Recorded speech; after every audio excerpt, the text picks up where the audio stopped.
ايوه زي الاحمد.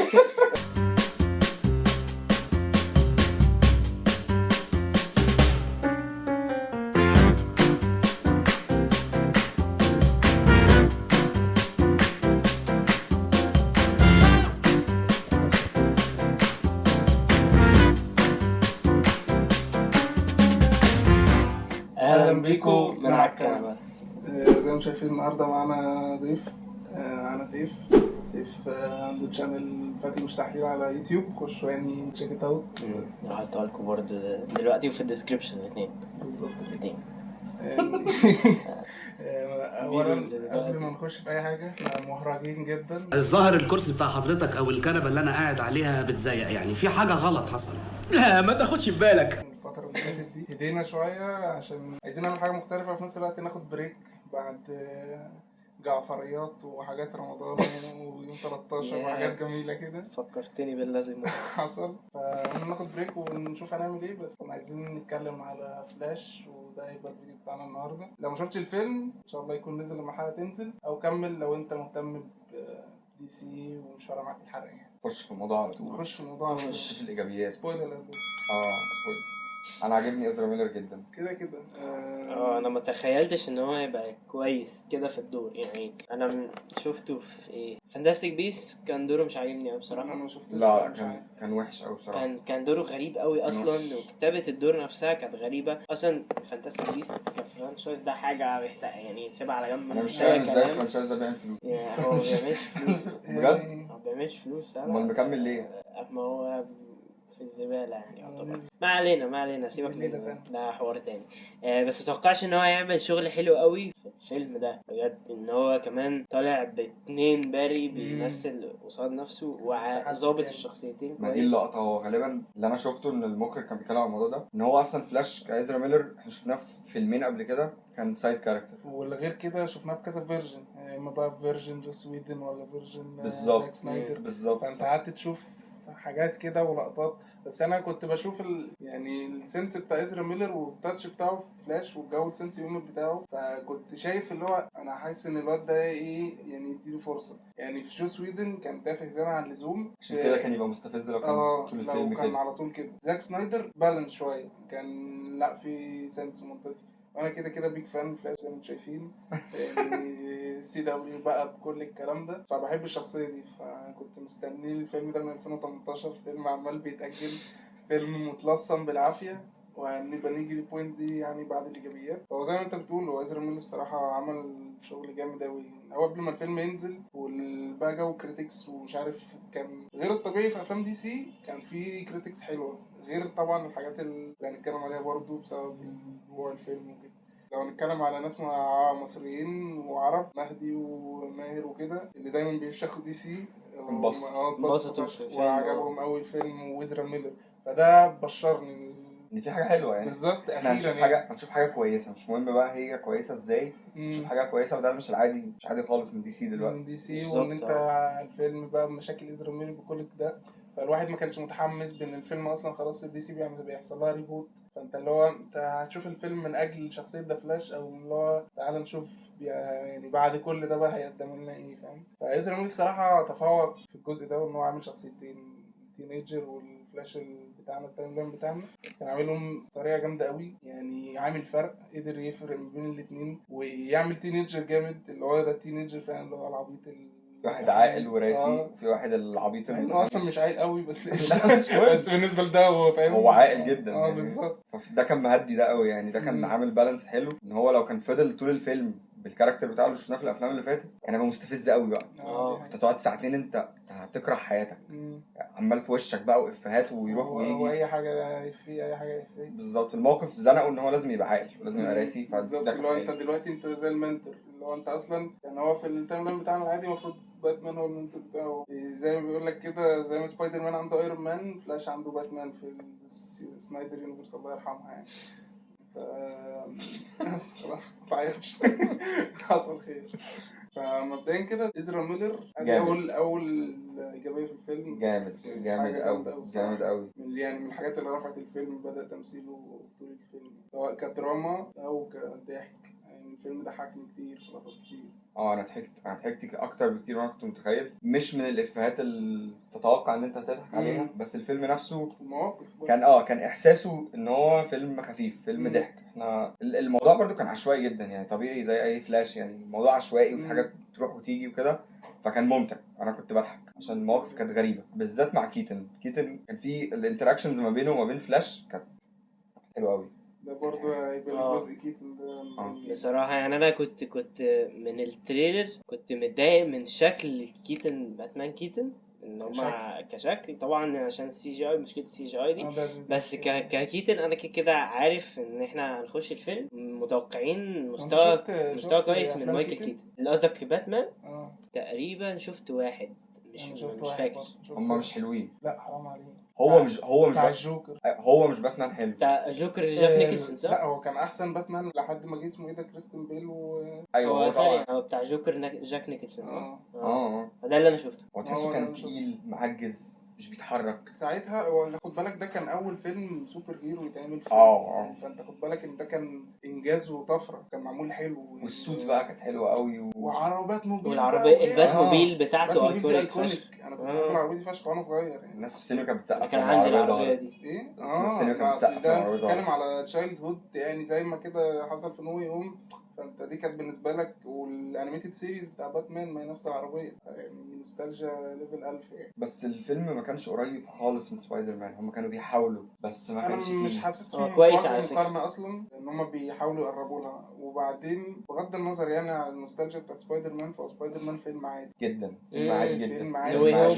انت لو شلت منهم الاثنين سبايدر مان بقى فيلم ملوش لازمه. لا وبعدين شوفوا كمان في البيت، شوفوا من غير تجربة السينما في اختلاف شاسع. لا فيلم تاني خالص. انا عشان كده بقول كويس ان هم ما نجحوش في فكرة ان هم يعني هم بس كانوا بنوستالجيا بيت في حتة مايكل كيتن بس يعني. حتى كنت شفت حد بيتكلم بالظبط، شفت حد بيتكلم على ان هم كان في كلام ان هم يعملوا توماس وين فعلا زي احداث فلاش بوينت الاصلي. يا جماعه اللي ما شافش فلاش بوينت الانيميتد شوفوه عشان هو حلو فشخ. الزاويه الجديده يعني بنجيلكم ابجريد كل شويه. فكان في كلام كده وكان هيبقى حلو، وكانوا هيكاستوا مش فاكر اسم الممثل بس انت بعت لي الفيديو ده صح؟ ازاي نسيت؟ هو ممثل معروف. ايوه يا عم بتاع روكن ديد.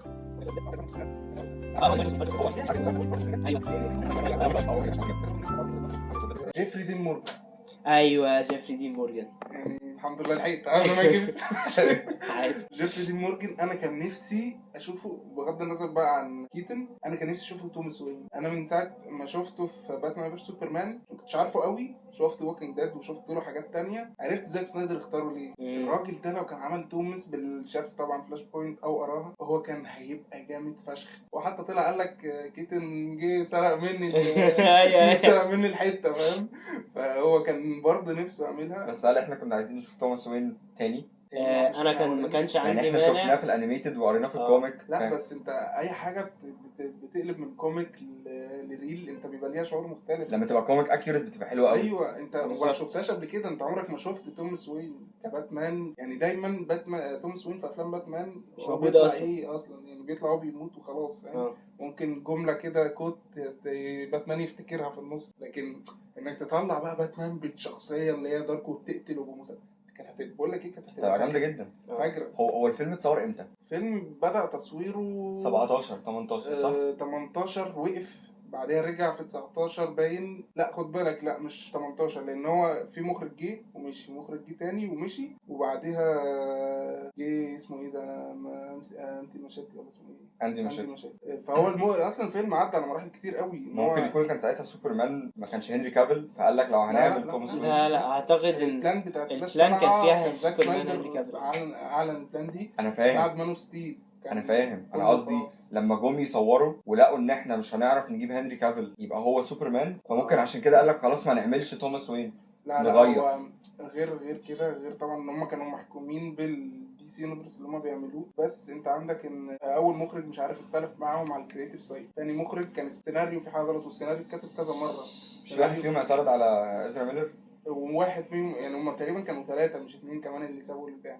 فانت كل شويه يجي حد يروح ماشي. دي المفروض كانت تبقى علامه، يعني كان المفروض الناس تيجي هنا تقول نقف وقفه بقى كده. اما هو ده اللي حصل. هو ايه ده؟ فيلم بدأ ووقف وانت مش فاهم ايه اللي بيحصل. إزرا ميلر قال لهم يا جت عليا، طب يلا انا عملت بقى مشاكل يلا وقف التصوير يلا. فيعني هي جت عليه فاهم. محدش هيعمل فيلم يعني. يعني فهو الفيلم كان فيه مشاكل من اوله، فان هو طلع كده انا شايف ان هو دي حاجه حلوه فشخ. وان اندي مشاتي عمل شغل جامد، عمل شغل جامد قوي، طلع حاجه متماسكه في الاخر مش مهلهله بعد كل الفشخان. واللي هو انت قبل ما الفيلم ينزل بكام شهر يطلع يتقال ان دي سي تمسح زاك سنايدر ويبدا عالم تاني. ضحك هنجيلها في الاخر يعني.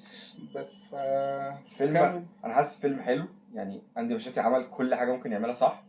بس الفيلم معمول وحش يعني، في حاجات ما حطوش فيها فلوس او ما حطوش فيها ايفورت كتكنيكال سايد يعني. سي جي اي مش سي جي اي، انا بتكلم كتكنيكال عامه. الفيلم تحس الفيلم مقلوب مش راكب على بعضه، وانت بقالك 5 سنين انت كان ممكن تحط ايفورت كبير. خد بالك ان 5 سنين مش بشغال عليه. انا عارف بس انت بقالك الفيلم يعتبر يعني شغالين عليه ايه سنوي. طب انت لما اعلنت انه هينزل في 2019، لما تاجل اعلنت انه هينزل في 19، ده معناه ان هو اتليست البرنسبل فوتوغرافي كان خلص يعني، الفيلم موجود. لا بقول لك السيناريو اتكتب واتمسح وعملوا سيناريو مختلف. ما بدأش تصوير فلاش غير في 20 مثلا، ووقف كمان في كورونا. فلا هو تقريبا تعتبر ان الفيلم بدأ تصويره في 21. يا نهار اسود. يعني انا توقعت حاجه كده. كل المراحل دي كانت اللي هو بقى البرودكشن اللي قبليها بقى. ده انا كان، ما هو عشان هم برضو ما كانش فيه اي شفافيه خالص. انا كان في دماغي ان هو الفيلم خلاص ابتدى يتصور حتى. لا فانت خلاص عندك التصوير وعندك الفيديوز وعندك الصوت وعندك كل حاجه. هو... فانت في البوست بقى اللي عملت مشاكل. لا هو الفيلم اتصور متاخر وطبعا وقف ورجع كذا مره. بايظ بقى خالص. بس بقول لك هو بكل الكلام ده فهو متماسك جدا بالمشاكل اللي هو مر بيها دي. طب ليه السي جي اي سيبك منه؟ السي جي اي ده مشكله. السي جي اي ده مشكله كبيره بس يعني لا مش اسلوب ابدا يا ناس يا اللي في البيت يا حبيبه عمي بيفضل يا جماعه. كمل في الايجابيات. كيتن انا مبسوط جدا ان هو ما ظهرش كتير قوي ولا قليل قوي، وان هو مات. عمل تاتش حلو. لا هو دي الايجابيه ان هم كانوا بيخسروا بالظبط. دي كانت حاجه جامده قوي. دي كانت لازم تحصل طبعا. مش لازم بقى هو يكسبوا في الاخر وبتاع. لا انا كان لازم عشان نعيش العالم ده عشان يعرف، عشان يلاقي نقطه اللي هو انا لازم ارجع لازم غير كده اللي هو ان بديهيه برضو. انت عندك كارا دي بقى لها قد كده محبوسه، مش هتطلع تكسب زود في يوم وليله.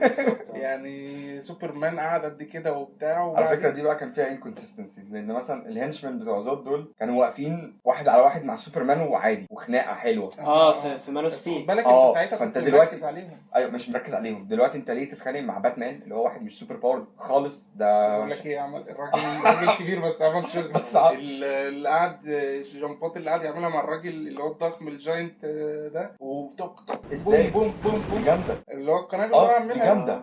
بس دي انكونسستنسي. فين اللوجيك هنا؟ ما هو انت خد بالك باتمان اداله بوكس يتضرب العبط ده.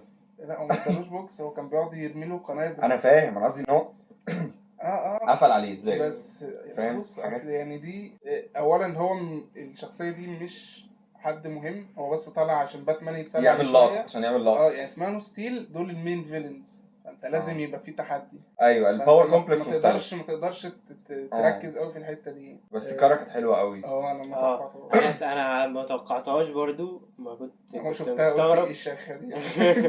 انا كنت مستغرب من الاختيار. بس عجبني الكرياتيفيتي بتاعت ان هم احنا خلاص احنا معناش هنري كافيل، مش هنقعد بقى نحفرك دلوقتي، خلاص احنا نعمل سوبر جيرل. وكانت حلوه قوي يعني. الممثله كمان عملت دور حلو جدا. احلى من المسلسل.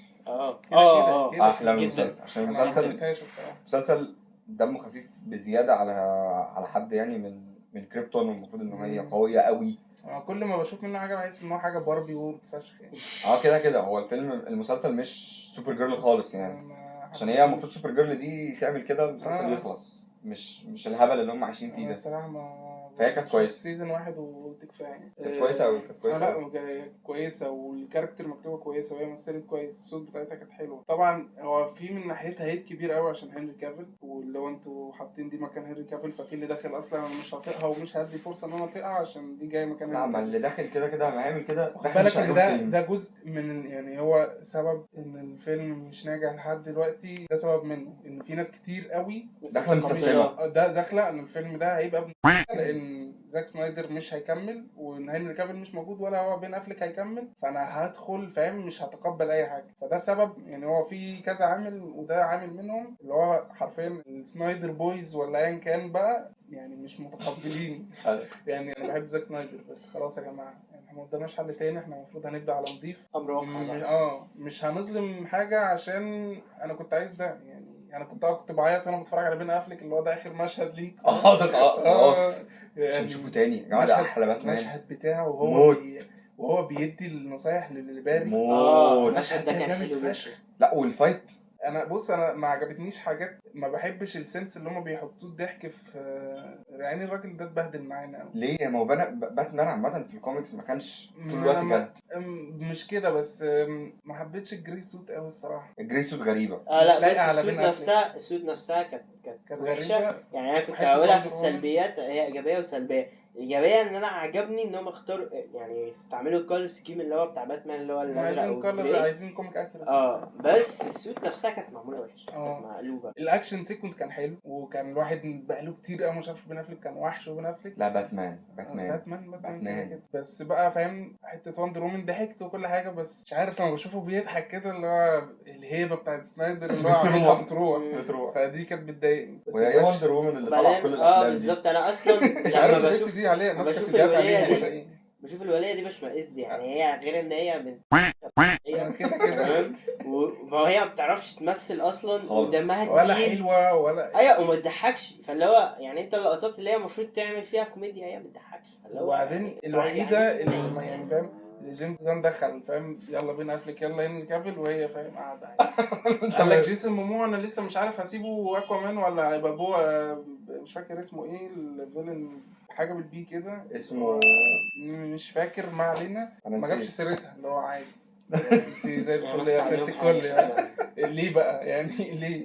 وهي اوحش واحده فيهم بالظبط. دي اكتر واحده اصلا ما كانتش حلوه في يعني انت لو طلعت سايبور كان هيبقى احسن، لو طلعت اكوامان، وكمان المشهد كان جنب الميه كان على النار يعني يعني بص انا ما اتضايقتش لان انا بحب دايما لما احس الحاجات كونكتد فعديتها، بس لا انت بالنسبه لي مش احسن حاجه فقشطه يعني. طب انت بتنبسط من الحاجات كلها بتحسسك انها كنت تفكر فيها كده؟ كل افلام دي سي السنين اللي فاتت كان ايه المشهد اللي بيحسسك كده؟ دايما وندر وومن فيه. ما هم تقريبا هي اللي هي السهله فاهم، هي السهله فاهم، تعالى عايزينك في مشهد هم اللي ما عندهاش مشاكل. هي ما بتقولش لا.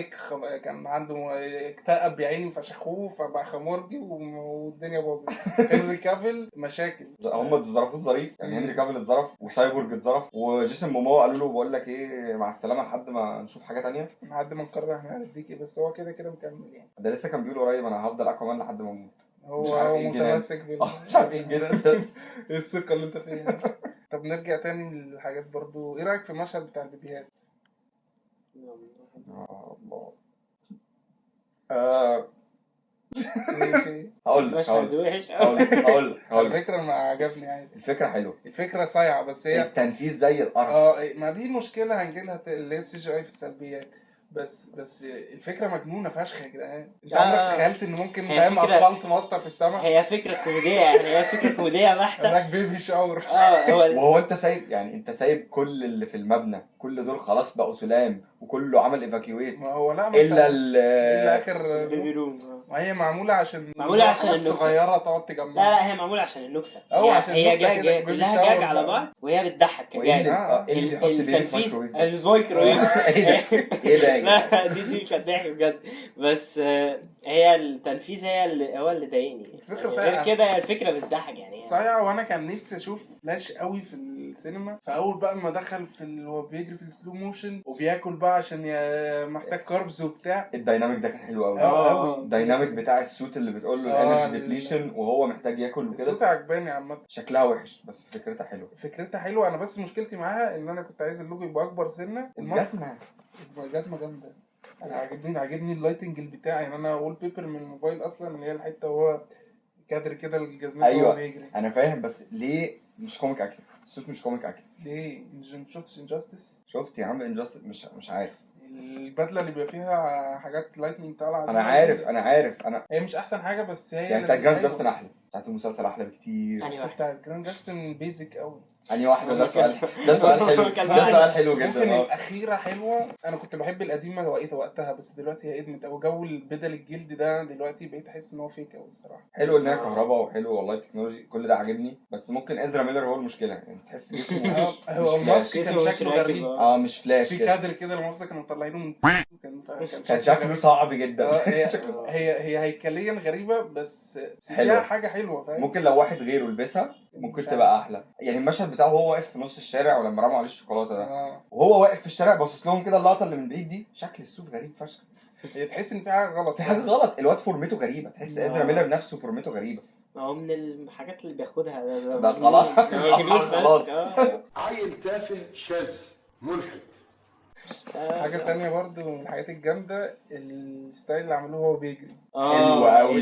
دي لا غير دي، لا دي هنجيلها الساوند زي effect. سوبرمان. ايوه لا زي سوبرمان. هي مختلفه بس هي الفكره نفس نفسها. نفس هي الفكرة. فكرة اختراق الساوند بارير. بتعمل سونيك بوم، انت كل مره هو هيجري هيعمل سونيك بوم، دي ما مش موجوده. والانيميشن بيحصل ستريتش للعالم دي جامده قوي. انا مشاهد بجد الجري كانت حلوه. كان مشاهد دي الجري كانت اهم حاجه بالنسبه لي. انا عايز اشوف فلاش بيجري، فاهم؟ انا اتبسطت، فاهم؟ ايوه دي كانت حلوه. جرهولي وريلي سلو موشن، فانا كنت مبسوط قوي من الحته دي الصراحه. حركه ان هو لازم كل مره هيجري هيقف يقف الوقفه دي وبعدها ياخد الخطوه دي، كانت حلوه قوي. انا عجبتني، انا حسيت ان هو عمل تاتش ان هو كل واحد عايز يعمل تاتش للجاريه، ويعني غير ان هي ممكن حد يسف عليها فهو سف على نفسه عشان لما مثلا انا ما كانش عجباني المنظر ده، بس هي عمل اللي هو البي اوف بتاعها في حته الكوميديا اللي هي بتاعت البريسنت لما وقف. ايوه اللي هو انا بسف على نفسي، لان هي لو في العادي هيبقى شكلها عبيط، هيبقى شكله متخلف. فكانت عجباني وضحكت فشخ. بس هو مدي ستايل، وهو يعني هو بجد هو تحسه فاهم الشخصيه كده ودرسها. هو مولود عشان يعني هو عارف هو بيعمل ايه. الخاتم جامد فشخ كده. الخاتم رهيب. انا كنت عايز اشتريه، لقيته مش عارف ب$100 ولا $10 حاجه، مش عايز خاتم. يعني وبيفتح وبتلاقي صوت جوه كده. قلت انا ممكن بجيبه مثلا دبلتي او حاجه. دبلتي هيتجوز بخاتم. والله ممكن اعملها. هو الديناميك كله برضو بتاع ان هو عنده سوت وباري التاني مضطر يستخدمها، فهو عمال يعلمه ويوري له يعمل ايه. واظبط نفسك وقف كده، دي كانت حلوه قوي. كان عاجبني قوي في الفيلم، يعني نيجي بقى كستوري وايز، ان هو مش جايب لك الاوريجين بتاع فلاش، بس وراك البرسبكتيف ان هو اول ما جاب الباور بقى كان بيتصرف ازاي. لا وغير كده هو بيعمل اوريجين ستوري. لا هو اداك اول ما جاله الباور هو باينها لك من برسبكتيف تينيجر. اول ما جاله الباور عمل ده اللي انا كنت اقوله، هو خلى باري الشاب يعيش الاوريجين ستوري تاني بالظبط، عشان بس من زاويه تانية. فشفنا اوريجين ستوري، فانت شفتها بطريقه مختلفه وطريقه حلوه قوي. دي كانت صايعه فشخ وعجبتني. اللي هو انت وريتني بدايه الباور واللي هو يتعامل معاها ازاي، وكان عاجبني هو عمال بيكتشف والفيزنج والحوارات دي كلها. هو بيقول له لا ما تعملش كده، دي صعبه، وهو يروح عاملها عادي.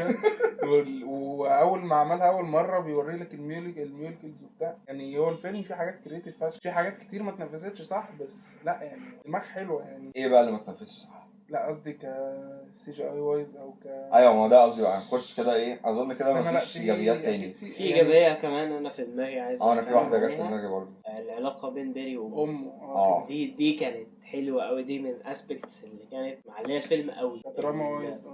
انا لمستني، انا وصلت لي بالظبط. انت كنت هتهزر هتيجي بقى جد. ودي الحته الحلوه برضه في إزرا ميلر، اللي هو انا هضحكك وههزر وبتاع. عنده رينج، خد يا باشا. عنده رينج جامد. انا عجبني قوي، انا اتلمست بجد. انا كنت مبسوط. اللقطه اللي في الاخر بالذات صعبه، هو بيودعها وبتاع. صعبه. هو ده انا ضحكتك في اولها، ودلوقتي هوصلك تبقى ايموشن فشخ وانت بتتفرج. وطبيعي لان الستوري دي ايموشن فشخ بالنسبه لباري. هي دي الاوريجين بتاع باري. هو عايشك في احساسه مش في احساسك. بالظبط. انا هدخلك في رحله من بنت لذينه. هو وشه كمان تعيس، وشه حزين، هو الواد مفشوخ يعني انت يعني صباح الخير. كان نفسي الصراحه اشوف ريفيرس فلاش، بس ما كنتش عايزهم يستعجلوا في القرار او في الطريقه اللي هيحطوه في الفيلم، فمش متضايق. بس نفسي قوي اشوف الرايفل دي. الفيلن كان تحفه اللي هو زود. بس هو زود ما يعتبرش هو المين فيلن.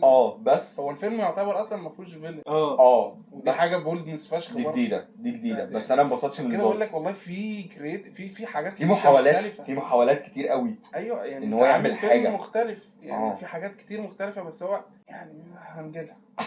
ايوه يعني في حاجات كده، بس اللي هو انت عامل بجد شغل حلو يعني.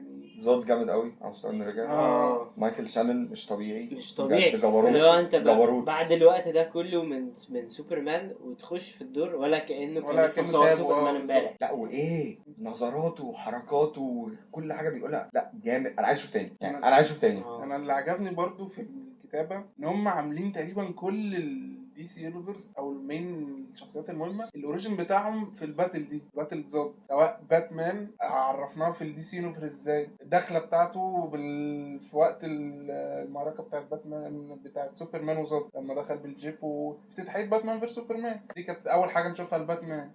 اول ميشن لفلاش برضه في الميشن دي لما انقذ الطفل الصغير. وسوبرمان الورد العالم كله عرفه امتى في الباتل دي. فدي كانت تفصيله برضه عجبتني قوي. دي لعبه سنايدر كده. انت خد بالك هو سنايدر ليه فضل كده هم خدوا منه حاجات يكملوا عشان يكلوز الموضوع بشكل كويس. هي اصلا في BVS السيكونس بتاع لما فيلم ان هو يبدا يعني في مان اوف ستيل بدايه بالنسبه لي. انا اول ربع ساعه دول بقعد اتفرج عليهم تاني. حرفيا انا تحفه. باتمان اللي داخل كنت شايف الفيلم من زاويه تانية. ايوه انا بقول لك الدخله دي بالنسبه لي في السينما شوفها في البيت دي تقريبا سبب حبي في فيلم باتمان فيرس سوبرمان. انا ببقى بترعش. سبب اللي حببني في العربيه الجيب رينيجيد مثلا. بجد دخلت بروس وين وهو بيجري اي حاجه فاهم الدنيا بتتفشخ. انا هخش في المبنى وسوبرمان. كان طبعا اول مره تشوف بقى باتمان وانك يوصل لك فيلمين ببعض، دي حاجه جامده. وباتمان وسوبرمان فالموضوع لا كانت يعني خطيره كده. الله يرحمه. تحزنناش. الله يمسيه بالخير. كتاتش اخير هو حاطه. فانا مبسوط قوي ان هو كان منتور لباري ألين وان هو حاول يوصل. هو حرفيا قال له اللي هيحصل من اول مره ده. قال له صاحبي لو انت اي تفه هتعملها هتاثر على اللي هيحصل بعد كده. واللي هو انت كل اللي حصل ده هو الشخصيه اللي انت فيها دلوقتي. لا هي كوت جامده فشخ اصلا بغض النظر عن اي حاجه. وتكست بوك باري ألين باتمان يقول له بص يا زميلي ده اللي هيحصل بالظبط، وهو يقول له طب تمام. ويوم سايبه ماشي. يلا لا ده انا هعمل طريقه صحيحه. انا مش هعمل انتراكشن انا مش عارف ايه وهيطمن. لا يا اسطى اتفضل. المشهد بتاع لما كان قاعد مع اصحابه في البيت وبيتكلموا عن باك تو ذا فيوتشر. والقد ايه المشهد ده كان جامد. المشهد ده موت. دي حاجات جامده قوي هم بيدوها للفانز اللي هو يا جماعه ده كان هيعمل الفيلم. مش فاكر اسم الممثل الصراحه. مايكل جي فوكس هو اللي عامل الفيلم. وكان كانوا بيقولوا ان مين اللي عمله بقى في اليونيفرس ده اللي كان هيعمل ان هم بدلوا الشخصيتين بدلوا فيلمين. كان فيلم ايه؟ كان باك تو ذا فيوتشر والتاني بتاع ديرتي دانسينج باين. لا كان حاجه معروفه عن كده. انا ناسي كان ايه الفيلم. شفناه برضه من اسبوعين 3 يعني.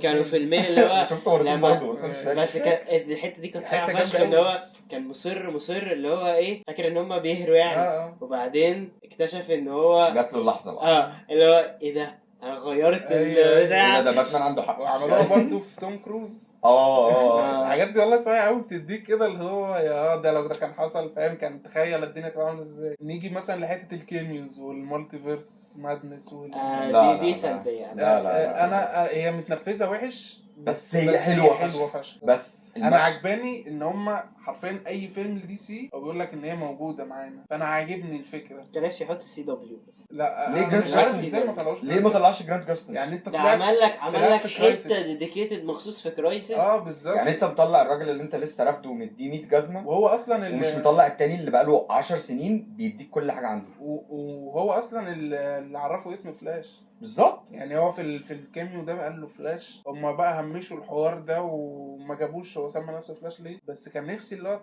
طب حط نفس السين يا جدع. حط حته منه. خدها هي هاتوا بيجري. يعني هم جابوا معرفش ليه جابوا نيكولاس كيج. لا اللي هو فلاش القديم. فلاش القديم كان اسمه جاك ولا مش فاكر اسمه ايه بس هو الراجل العجوز. جايبين اصلا اللي طالع اللي طالع في سي دبليو وقال لك ان هو ما عملش المشهد اصلا. طب ما كنت تجيب جراند جاست، ايه مشكلتك يعني؟ وكنت طلعش السي جي اي برضه عادي يعني لو جت على دي مش فاهم. بس عجبتني فكره سوبرمان القديم. انا ما عجبتنيش سوبرمان بتاع نيكولاس كيج بقى. دي بقى انا عندي عليها بقى كلام كتير بقى. اللقطه دي سالوا عندي مشاتي قالوا له ليه اللقطه شكلها وحش كده. لا هم سالوه على البيبيز. لا مش على البيبيز، على السيركل بتاعت السبيد فورس. هو رد لا على نيكولاس كيج. قالوا له انت ليه ما جبتش نيكولاس كيج يصور؟ كان هيبقى كبير قوي. ما هو عارف رد قال يا ابني رد قال جبناه بجد. العبط ده بجد ده نيكولاس كيج بجد. ما هم ده اللي هم بيقولوه. هم دي كليم ان ده نيكولاس كيج بجد وده عبط. لا ما اعتقدش. اصل هم كده حتى لو جابوه فهم هيحطوا مليار لير عشان يصغروا الراجل بقى في الرجل والقبر دلوقتي. فمش هي دي يعني مشكلتي. لا مش الدرجه دي. طب كان في تيست فوتج. يا ابني نيكولاس كيج اللي كان لسه عامل دراكولا. سيبك من شكله في دراكولا يا عم. يا عم ده دراكولا يا عم. ايوه هم كانوا عاملين له ميك اب كتير قوي. بس هو كده كبير. مش الدرجه دي برضه.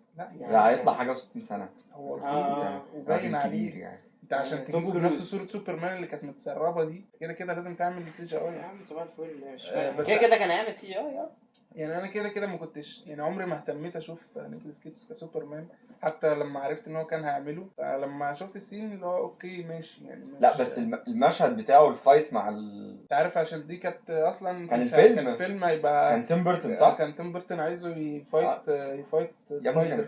كان في يا ابني تيست فوتج وليه فيديوز بالسوت وفي شفتها في حاجات كتير. المشهد كان حلو. انا لما شفته حسيت ايه ده، انا بقالي كتير ما شفتش فيلم سوبرمان. انا عايز اشوف فيلم سوبرمان بس مش نيكولاس كيج. انا مش عايز اشوف نيكولاس كيج. انا مش حاسه اصلا سوبرمان. لا خالص كده. كان هيبقى بس عجبني اسمه ايه كريستوفر ريف. ده صراحه ده برضه سوبرمان الطفوله. بس برضه حطينا هو كده الراجل يعني الله يرحمه يعني. ما هي دي انا بتكلم ان هو المفروض حاجه تذكاريه يعني. فين الخط؟ ايه يعني فين الخط الاحمر بتاع هنطلع حد ميت ولا لا؟ عشان ما بقاش موجود. هو عايزين بس اللي هو يعني المفروض قصدهم حاجه كويسه يعني. هم قصدهم حاجه كويسه بس لازم يبقوا يعني لو هم متفقين مع عيلته وافقت. لو عيلته وافقت اصل اكيد يعني مش هيعملوا كده من غير عيلته وافقت. وعيلته هيبقى مبسوطه بحاجه زي كده ان هي تفكر الناس بيه. لازم طبعا لازم طبعا يبقوا موافقين. وكده يعني هم شايفين دي حاجه كويسه عشان تفكر الناس بيه واللي هو للميموري بتاعته يعني. ده كان اول سوبرمان. وبرده باتمان اللي كان عبيط فشخ بتاع زمان ده مش فاكر اسمه. ادم ويست ده كان ضحك اصلا. اللي لابس سباندكس ده اللي هو لابس البتاع البيربل دي صح؟ هو لا ده كان صعب. ده كان صعب صراحه. كان نفسي فشخ يطلعوا كريستن بيل يعني. دي كانت هتبقى كل دول بالنسبه لي. بس كانوا هيطلعوا سي جي اي برضه فمش مهتم. كريستن بيل مرضيش. كويس مرضيش. وقال لك انا يعني لازم تحت قياده كريستوفر نولان. هو ايه ده يعني انا مش هطلع غير بحاجه ونولان عارفها فاهم. معاها بس اللي هو انت كنت هتطلع فور يعني كوميك بوك فانز يعني. انت بس تطلع لقطه كده ما هو كريستن بيل مش يعني مثلا تخيل معايا كان هو مكان مايكل اسمه ايه جورج كلوني. ممكن يعني مش قفلت على كده ومش عايزينك تاني بس احنا عايزينك في اللقطه دي. ممكن مش في اللقطه دي. ممكن لا في اللقطه دي عشان ما يبص في السي جي اي. لا بس هو كان وحش قوي. تخيل قوي بروس وين وحش قوي. هو مش احسن بروس وين بس ان انت تشوفه ده كفايه. انت مش هيمثل لك هو يعني طالع بس انت فين يعني. هو الرياكشن بتاع الناس في السينما لما جورج كلوني طلع معاكم كان ايه؟ عشان الرياكشن عندنا كان غريب قوي. محدش فهم اللي هو ايه ده. محدش فاهم ليه جورج كل الناس اللي في القاعه بصوت واحد ايه ده او ناس بتضحك. هو في ناس ضحكت فاللي هو محدش كان مبسوط. انا كانت محروقه لي الصراحه فما كنتش مهتم بس ايه بجد. انا ما توقعتش برضه. هي بولد منهم برضه ان هم يعني يجيبوا جورج كلوني. يجيبوا اتفه باتمان فيهم. اللي هو اكتر واحد مكروه يجيبوه. دي حركه بولد منهم برضه ان هم يديله ريدمشن. بس هو كده يعني مش هيكمل ان شاء الله يعني. عارفين ان هو لحد دلوقتي لما بيقابل حد ويقول له انا شفت باتمان بتاعك في السينما بيرجع له فلوس التيكت. هو عارف لحد دلوقتي. هو عارف ان هو عمل خرا يعني. هو عارف يعني مع انه وانا صغير والله كنت بحبه وانا صغير طفل يعني عشان معاه روبن. ما انت عشان كنت طفل باتمان بقى مش فاهم انا مش حاجه. فاهم حاجه باتمان روبن بقول ايه باتمان أيوة. النيبلز ده ولا مؤاخذه يعني بجد كان تفكير كان غبي كبير الصراحة.